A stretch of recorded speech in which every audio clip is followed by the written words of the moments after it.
l'occupation temporaire de l'ancien hôpital Saint-Vincent-de-Paul. Il y a eu une première phase là entre 2015 et aujourd'hui sur la totalité de la surface de l'hôpital. Et là on rentre dans une deuxième saison du projet où l'occupation elle se partage avec les chantiers du projet urbain qui arrive et qui était déjà convenu avant qu'on s'installe sur les lieux.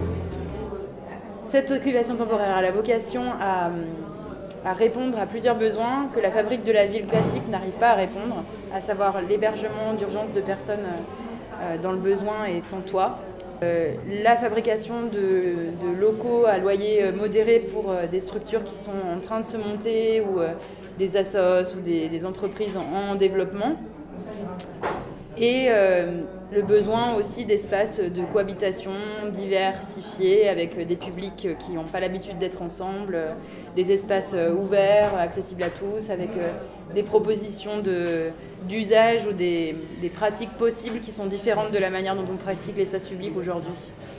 On est ici parce que Aurore en fait avait comme besoin d'héberger des résidents. Donc ils ont récupéré, à force de batailler, ce site qui était vacant. Ensuite ils ont fait appel à d'autres structures pour pouvoir partager les coûts de la structure et surtout pouvoir intégrer d'autres activités autour de leur foyer d'accueil. Donc voilà, donc c'est un site atypique parce que voilà, il n'y avait jamais eu de ressourcerie par exemple à côté d'un centre d'accueil. Mais en tous les cas, ça crée beaucoup de synergie. Et le fait d'être pas mal d'acteurs comme ça, avec la même philosophie, que ce soit auprès du développement durable ou de la solidarité, fait que on peut faire beaucoup plus de choses que tout seul.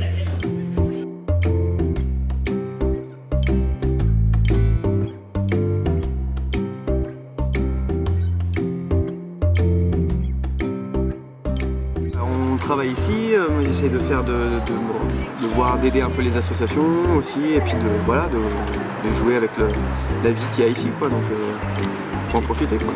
Ici c'est quand même basé sur une communauté entre guillemets où on s'entraide entre nous avec les résidents qui sont ici. Ils ont créé une monnaie interne ici, une monnaie temps en fait, qui fait que les gens qui nous aident, on leur donne des tickets qui s'appellent les tickets temps, qui fait qu'après ils peuvent manger, ils peuvent acheter du pain, ils peuvent voilà.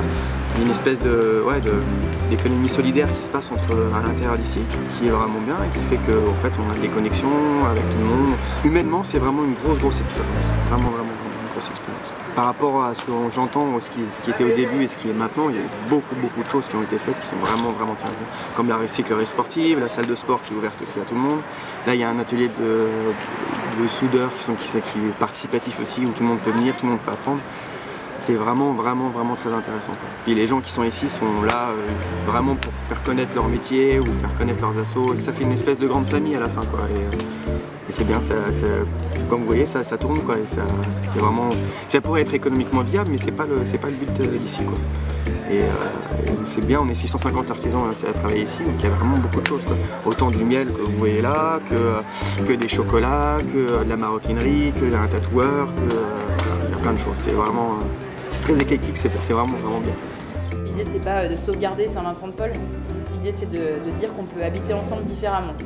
Il y a plein de jolies histoires, de rencontres, qui soient entre les différents publics ou entre les structures installées sur le site. On en a énormément, ce serait très long d'en faire la liste, mais il y a plein de belles histoires à raconter, en tout cas qui sont issues de ce décloisonnement entre les mondes.